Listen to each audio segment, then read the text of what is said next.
The station hung in space like a dark jewel, suspended in a hell that would kill anything foolish enough to approach it. Zenith Prime sat deep within the accretion disk of twin neutron stars, surrounded by radiation that could cook a ship's crew in seconds, and gravitational forces that could tear steel apart like wet paper. It was the most secure location in the known galaxy, and Archon Velthar knew it. He stood in the command center, his four arms clasped behind his back as he gazed at the swirling chaos beyond the reinforced windows. The Corvathian Empire had built this station 300 cycles ago, and not once had anyone been foolish enough to attempt an approach. The physics simply didn't allow it. Ships that entered the outer boundary were pulled apart by tidal forces. Those that somehow survived that were cooked by radiation levels that could melt titanium. And if by some miracle a vessel made it past both hazards, the spatial distortions would twist it into scrap metal. Archon, the morning reports, his second-in-command said, extending a data tablet. Velthar took it with one hand while his other three remained clasped. He scrolled through the information with barely a glance. Everything was always the same. Prisoner count stable, life support functioning. Defensive systems on standby, though they had never been needed. The prisoners. That was the true purpose of Zenith Prime. The station held the most dangerous political prisoners, the rebel leaders, the troublemakers from a dozen species across the sector. They were kept here because rescue was impossible. Their allies could rage and threaten all they wanted, but physics was physics. No one could reach Zenith Prime. There is one item of note, his second said, his voice uncertain. Intelligence reports increased Terran activity in the border systems. Velthar's head ridges flared with amusement. The humans. Yes, he had heard of them. A young species, barely 3,000 cycles old, who had recently stumbled into galactic politics with all the grace of a drunk herbivore. They had pushed into Corvathian space with their primitive ships and their loud demands for fair treatment and diplomatic respect. The Empire had taught them a lesson 6 months ago, capturing their diplomats and several military officers during a border dispute. The Terrans are making noise? Velthar asked. Let them. Their ships can barely handle a standard nebula transit. They pose no threat to Zenith Prime. Of course, Archon, his second replied, though something in his tone suggested doubt. Velthar turned to face him fully. You think the humans could reach us here? In this? He gestured to the maelstrom outside. Commander, I have seen the Terran ships. They are adequate for normal space, perhaps even competent by the standards of young species. But this? He laughed, a sound like grinding rocks. This location defeats the best vessels of the Zafani Collective, who have been spacefaring for 50,000 cycles. The humans have been in space for what, 200 cycles? They wouldn't dare. The commander nodded and retreated to his station. Velthar returned his attention to the view outside. Somewhere out there, in the relatively safe space beyond the accretion disk, the Terrans might be planning something. It didn't matter. They could plan all they wanted. The laws of physics didn't care about determination or courage or whatever primitive emotions drove the humans. In the prison levels below, the captured humans sat in their cells. Velthar had visited them once shortly after their arrival. They had looked at him with those strange, expressive faces, their eyes burning with something he couldn't quite identify. Not fear, that was the odd part. Most species, when imprisoned at Zenith Prime, eventually fell into despair as they realized their situation was permanent. But the humans had looked at him with calculation, as if they were solving a problem rather than accepting their fate. No one is coming for you, he had told them then. You are beyond rescue.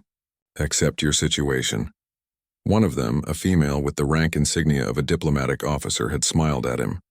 Actually smiled. You don't know humans very well, do you? She had said. The memory irritated him. It was the arrogance of ignorance, he decided. The humans simply didn't understand the reality of their situation. They would learn in time. They all did. The station's daily routine continued around him. Corvathian guards made their rounds. The human prisoners, along with prisoners from 11 other species, sat in their cells. The twin neutron stars continued their deadly dance, filling the space around the station with enough destructive force to annihilate a fleet. Everything was as it had always been. Everything was as it always would be. Velthar dismissed his concerns about the Terrans. Intelligence was always reporting something. Increased activity in border systems could mean anything. Military exercises, trade route expansion, posturing for domestic political purposes. It certainly didn't mean the humans were planning an assault on Zenith Prime. That would be insane. And if there was one thing Velthar had learned in his long career, it was that species didn't survive in space by being insane. They survived by being cautious, by respecting the harsh realities of physics and distance and danger. The humans would learn that lesson too, eventually. He turned away from the window and moved to his personal quarters. Another day at the most secure facility in the galaxy, where nothing ever happened because nothing ever could. The thought brought him comfort as he settled into his rest cycle. Outside, the stars wheeled in their courses, and the universe continued on, unchanging and predictable. He had no way of knowing that 3 months away, a Terran battleship was already making its final preparations for a journey that every expert in the galaxy had declared impossible. He had no way of knowing that human engineers had spent 3 months solving a problem that wasn't supposed to have a solution. And he certainly had no way of knowing that Captain Sarah Chen had studied the same physics that he relied on for security and had found not barriers, but opportunities. Velthar slept peacefully, secure in his untouchable citadel. 3 months earlier, Captain Sarah Chen stood in the briefing room at Luna Orbital Command and stared at the holographic display of Zenith Prime.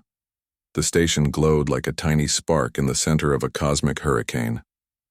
Around it, the accretion disk of the twin neutron stars created a visualization that looked like hell itself had opened a door.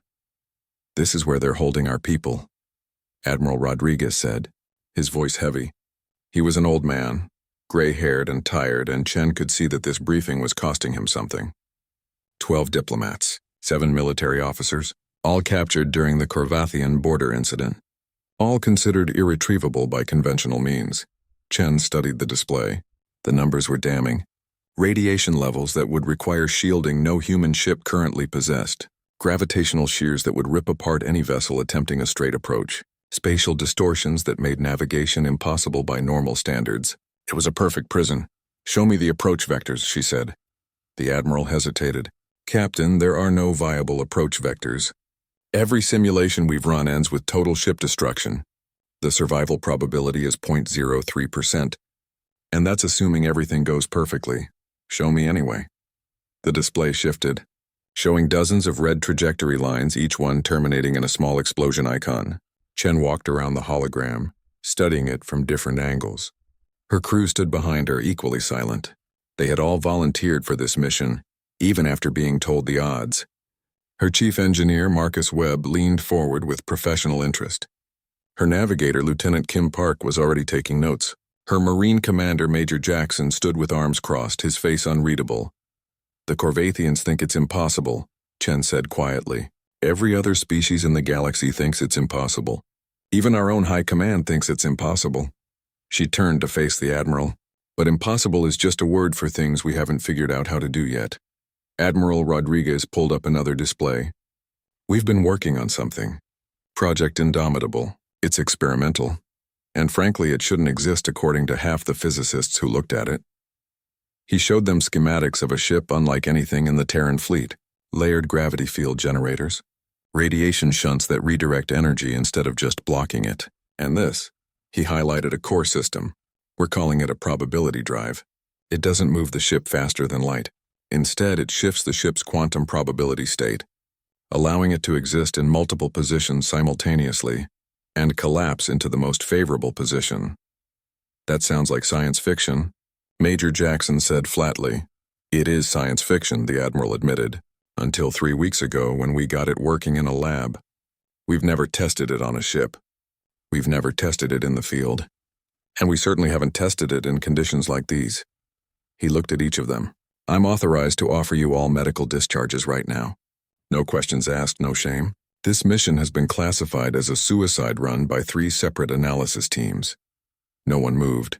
Chen stepped closer to the hologram. "My brother's on that station.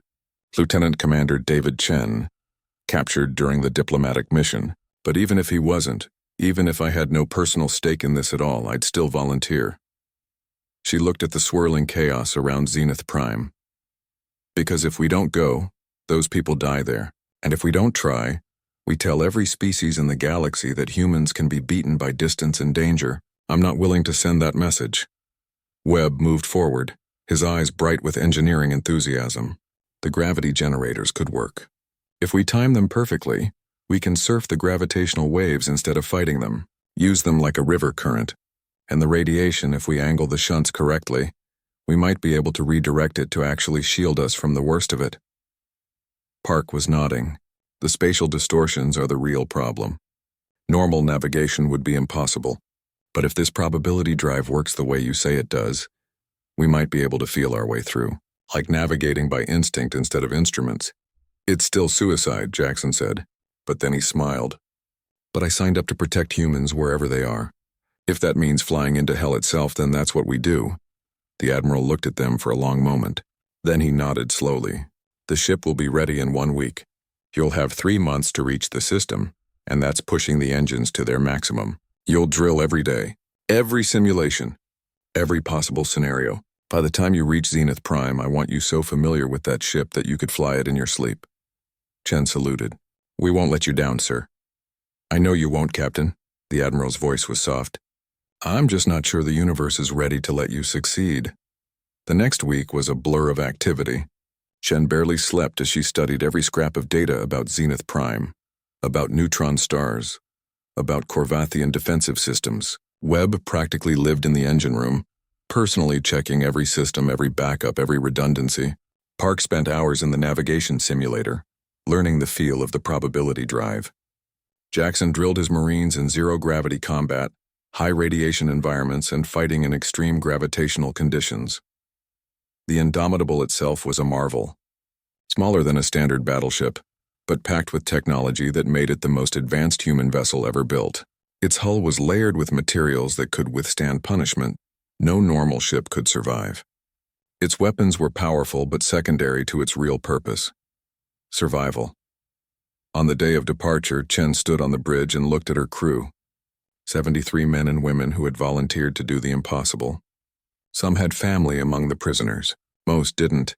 They were here because someone had to be, and they had decided it would be them. This is going to be the hardest thing any of us have ever done, she told them. Most of the galaxy thinks we're going to fail.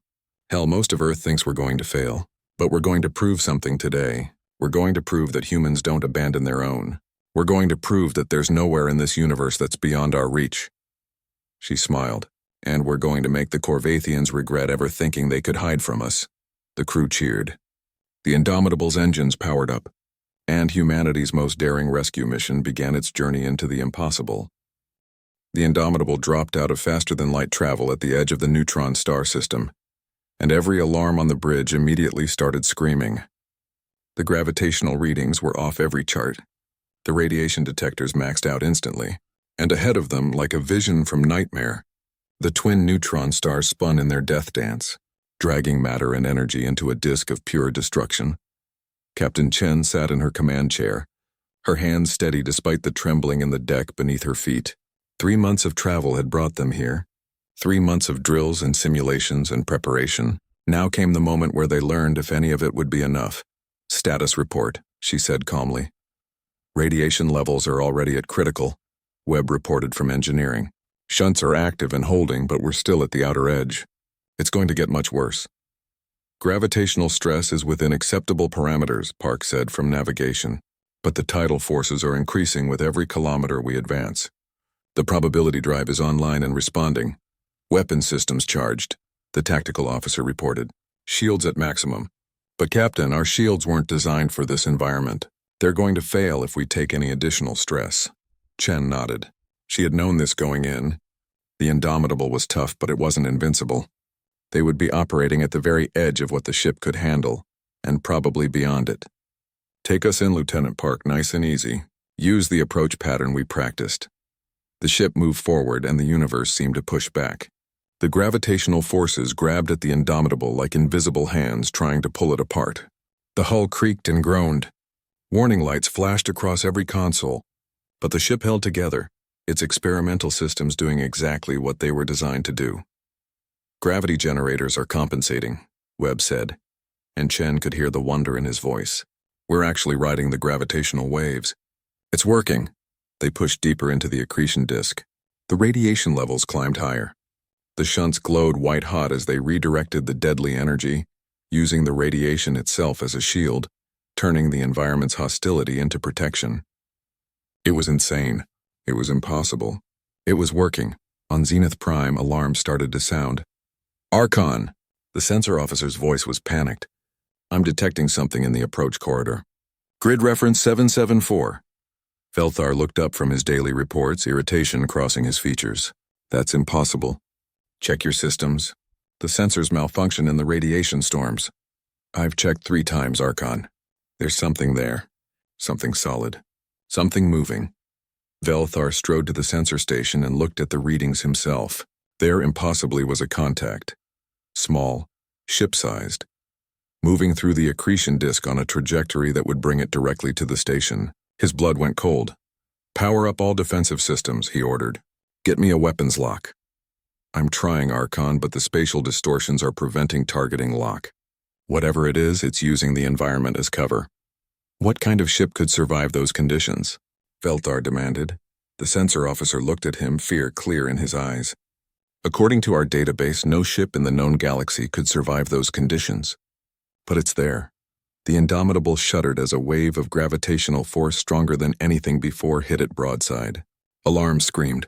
The artificial gravity failed for 3 seconds, sending everything not secured floating. Then the systems compensated and gravity returned with a jarring thump. Hull breach on deck 4, someone shouted. Emergency bulkheads holding. Radiation is cooking us on the port side, Webb yelled. Shunts are at 120% capacity. Chen gripped her chair's armrests. Park angle us into that radiation wave. Use it to shield the port side. That'll expose our ventral surface to direct radiation, Captain. Do it! Park's hands flew across her console and the Indomitable rolled, putting the radiation wave between them and the worst of the assault. The maneuver was insane. It should have killed them. Instead, the ship's shielding, already glowing from absorbed energy, used the radiation wave as cover from even worse radiation beyond it. You're brilliant, Captain, Webb said, amazement in his voice. I'm desperate, Chen corrected. How much farther? 200 kilometers to station perimeter. But there's a spatial distortion zone ahead. The probability drive is our only hope of getting through it. Chen took a deep breath. This was the moment. The probability drive had worked in simulations, worked in the lab, even worked in the relatively safe tests they had run during the journey here. But this was different. This was navigating through space that twisted reality itself. Engage probability drive. Full power. The universe seemed to hiccup. For a moment, Chen could have sworn she saw multiple versions of the bridge, multiple versions of herself all existing at once. Then reality snapped back and they were through the distortion, emerging from a radiation storm directly above Zenith Prime. On the station, chaos erupted. It's a Terran ship, the sensor officer screamed. It's the humans. How did they... Velthar stared at the view screen where the Indomitable hung in space like an avenging angel. The ship was battered, its hull scorched and dented, pieces of armor missing, but it was there. It was impossible, but it was there. Get me a communication channel, he ordered, his voice hollow. On the Indomitable's bridge, Chen straightened in her chair. Her uniform was soaked with sweat. Her crew looked exhausted, but they had made it. They had done the impossible. Hail the station, she ordered. A moment later, the connection opened. Chen looked at the Korvathian commander, seeing the disbelief in his alien features. She smiled, cold and hard.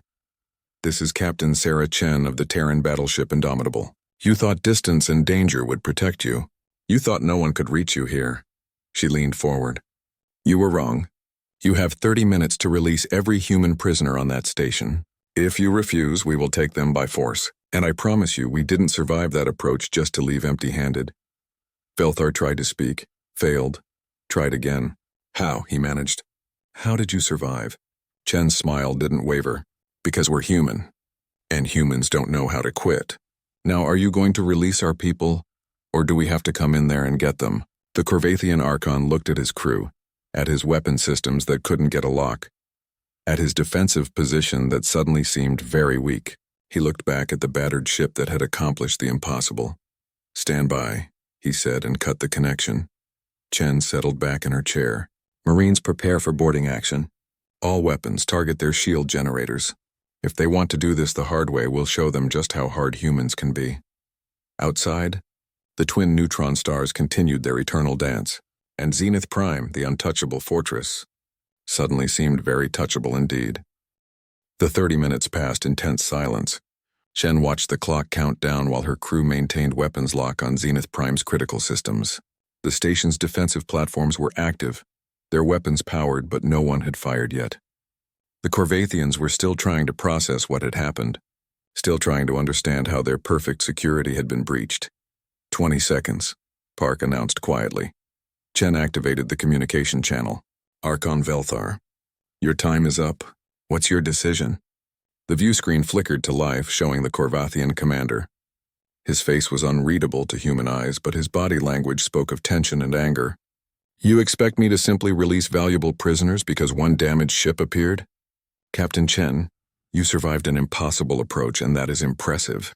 But you are one ship. One damaged ship. You cannot threaten Zenith Prime, can't I? Chen gestured to her tactical officer. On the station, alarms began to blare. I just locked targeting solutions on your life support generators, your shield emitters, and your gravitational stabilizers. That last one is particularly interesting. Your station stays in position because you're constantly adjusting your gravity fields to compensate for the tidal forces. If I destroy those stabilizers, this station will drift approximately 700 meters. That doesn't sound like much, does it? But that 700 meters will put you outside your safe zone. The same forces that protect you will tear your station apart. Velthar's eyes widened. You're bluffing. You wouldn't doom everyone on this station, including your own people. Chen's expression didn't change. You're right. I wouldn't, but I'm betting you won't risk finding out if I'm bluffing. Because if I am willing to do it, you have exactly 90 seconds before those stabilizers fail, and then we all die together. Are you willing to bet your life that I'm bluffing? Archon, one of his officers said urgently. She has firing solutions locked. If she fires, we cannot stop the weapons impacts. Velthar stared at Chen for a long moment. Then he made his decision. All defensive platforms open fire. Destroy that ship. Well, Chen said softly. The hard way it is. She cut the communication and turned to her crew. All weapons fire. Marines launch assault pods. Everyone else, hang on. This is going to get rough. The Indomitable's main gun spoke, sending streams of coherent energy into Zenith Prime's shield generators. The station's defensive platforms returned fire, but their targeting was still disrupted by the radiation and spatial distortions. Most of their shots went wide. The few that hit were absorbed by the Indomitable's already overtaxed shields. Shields at 40%, the tactical officer reported. Hull temperature rising. We can't take sustained fire, Captain. We don't need to, Chen said. Webb, how long until those shield generators fail? 30 seconds if we maintain fire. Marines away, Jackson reported from the aft bay. 6 assault pods launched. They're using the debris field as cover. On Zenith Prime, chaos reigned. Velthar watched as the Terran weapons chewed through his shields with frightening efficiency. The humans weren't using conventional tactics. They were targeting specific points, creating cascade failures, exploiting weaknesses in systems that had never been tested in actual combat. Return fire is ineffective, his weapons officer reported. The spatial distortions that protect us are working against us. We can't get clean shots. Then go to manual targeting, Velthar ordered. And someone get me reports on those assault pods. They've attached to the lower hull. They're cutting through. Velthar felt something he hadn't felt in decades, fear. The humans hadn't just survived the approach. They had planned for every stage of this assault. They were fighting with the desperation of a species that refused to accept defeat. Major Jackson led his Marines through the breach in Zenith Prime's hull. The cutting charges had done their work, creating a 10-meter hole in the station's armor. His team flowed through in practiced formation, weapons up, scanning for targets. The Corvathian guards weren't ready for them. They were prepared for space combat, for long-range weapons exchanges, not for human Marines dropping into their corridors with shotguns and determination. The first exchange of fire lasted 3 seconds. The Corvathians fell back. Move fast, Jackson ordered. We have 14 minutes before the captain has to pull us out. Find the prisoners and get them to the rally point. His team split up, navigating through the station's corridors using maps stolen from Corvathian databases months ago. They met resistance at every turn, but human Marines had been training for close-quarters combat since the invention of warfare. The Corvathians were soldiers, but they weren't warriors. There was a difference. On the bridge, Chen watched the battle unfold on multiple displays.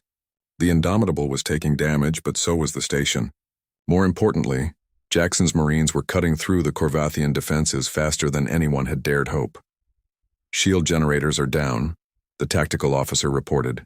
Station shields at 30% and falling. Cease fire on the generators, Chen ordered. Target their weapons platforms instead. Buy our Marines more time. The Indomitable's guns shifted targets. One by one, the station's defensive weapons went dark. Felthar watched his defensive capabilities disappear, and with them his certainty. Archon, his second said quietly, we should consider surrender. The humans have already penetrated to the prison levels. If they free the prisoners, we gain nothing by continuing this fight.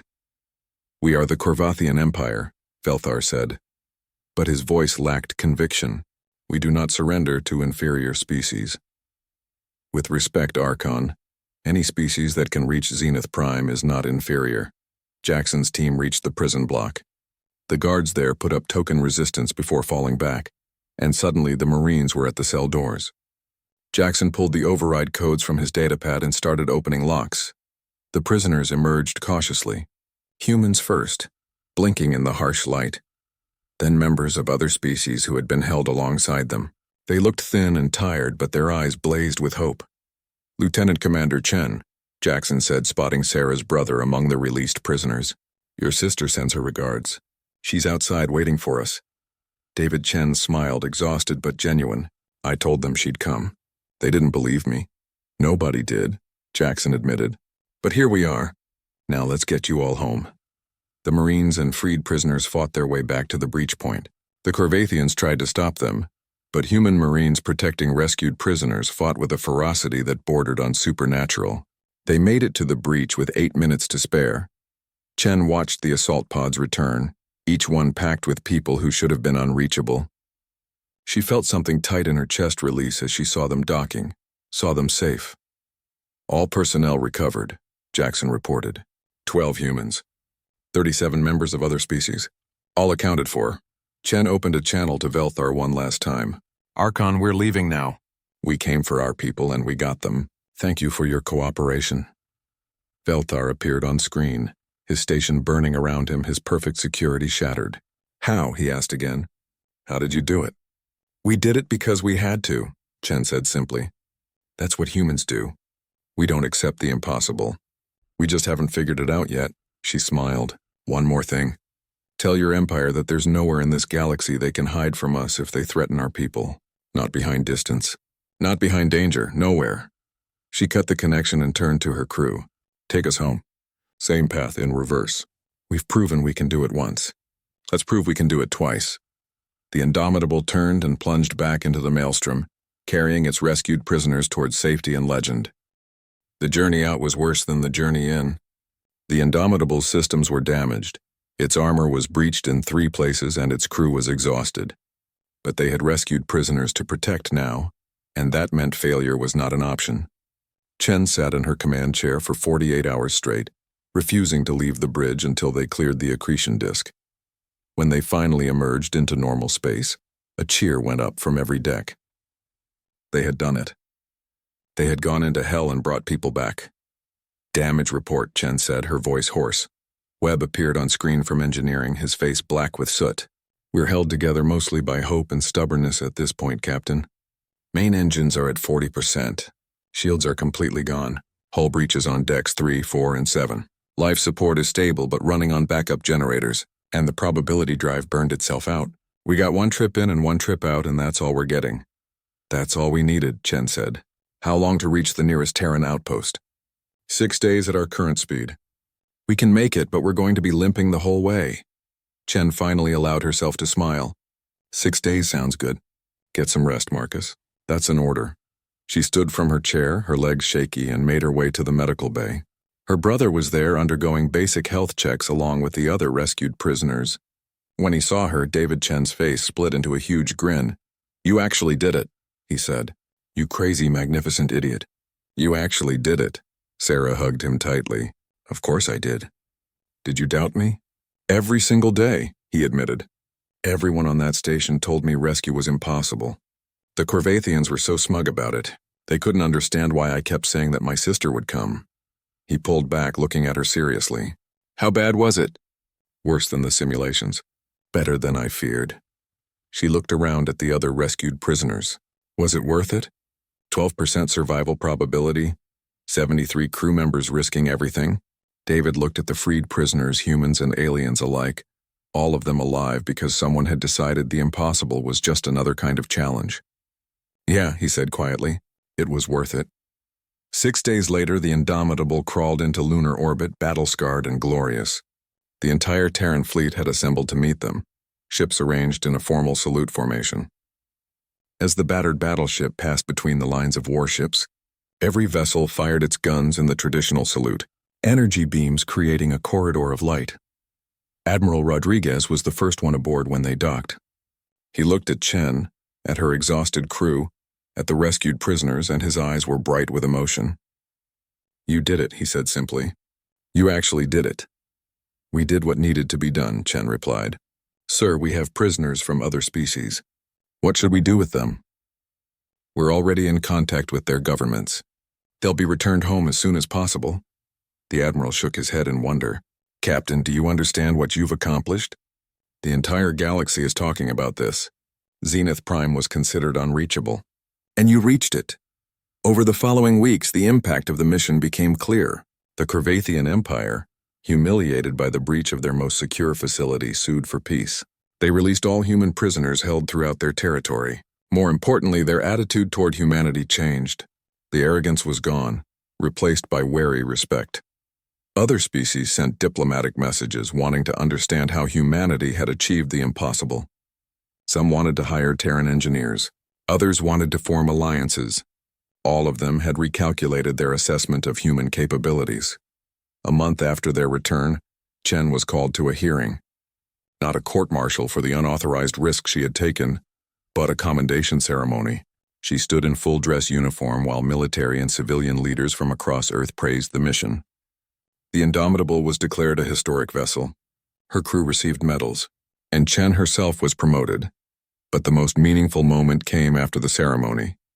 Velthar appeared on a communication screen, requesting to speak with her. Chen accepted the call, curious about what the Corvathian Archon wanted. Captain Chen, Velthar said. He looked older, tired. I have been ordered by my government to extend formal apologies for the incident that led to your mission. We are also releasing the navigational data we collected of your approach. We have studied it extensively. We still do not understand how you survived. We survived because we had to, Chen said. Because the alternative was abandoning our people, and that's something humans don't do. I see that now. Velthar paused. I told you once that no one was coming for your people. I told them they were beyond rescue. I was wrong. I have been wrong about many things regarding your species. Archon, may I ask you something? Of course. Why did you finally surrender? You could have kept fighting. You might have won. Velthar was silent for a long moment, because I realized that even if I destroyed your ship, even if I killed all of you, the message would still get out. Other humans would know what you attempted, and they would try again. Your species does not accept defeat. You do not respect impossibility. You simply keep trying until you succeed. He looked directly at her. That is terrifying to species like mine who have learned to accept limitations. Chen nodded slowly. Archon, humanity doesn't want to be terrifying. We just want to be free to explore, to protect our own, to push boundaries. We're not going to stop doing those things. I understand. Which is why my government has ordered me to ensure peaceful relations with your species. We cannot afford to have humans as enemies. After the call ended, Chen stood at a window in the command center, looking out at Earth below. The planet was so small in the vastness of space, humanity so young compared to species that had been traveling the stars for millennia. But they had proven something important. They had proven that determination and ingenuity could overcome even the harshest physics. They had proven that humans would go anywhere, do anything to protect their own. Major Jackson found her there. Thinking about the next impossible mission? He asked. Chen smiled. Actually, I was thinking about how many places in this galaxy are considered unreachable. How many locations species avoid because they're too dangerous, too difficult, too far. She gestured to a star map on a nearby screen. Black holes, neutron stars, the galactic core, regions of space labeled as forbidden zones. We just proved that nowhere is truly unreachable. Not for humans. That's either very inspiring or very concerning, depending on who you ask, Jackson observed. Probably both, Chen admitted. But that's what humans are. We're the species that looks at impossible and says not yet. We're the species that will cross any distance, brave any danger to reach our people. And now the whole galaxy knows it. She turned away from the window. Come on, Major. I heard they're throwing a party for the crew. We should make an appearance. As they walked through the corridors, they passed other crew members, all of them looking proud and exhausted. They had accomplished something that would be talked about for generations. They had sent a message to the galaxy, written in fire and determination and human stubbornness. The message was simple. There was nowhere in the universe that humanity couldn't reach.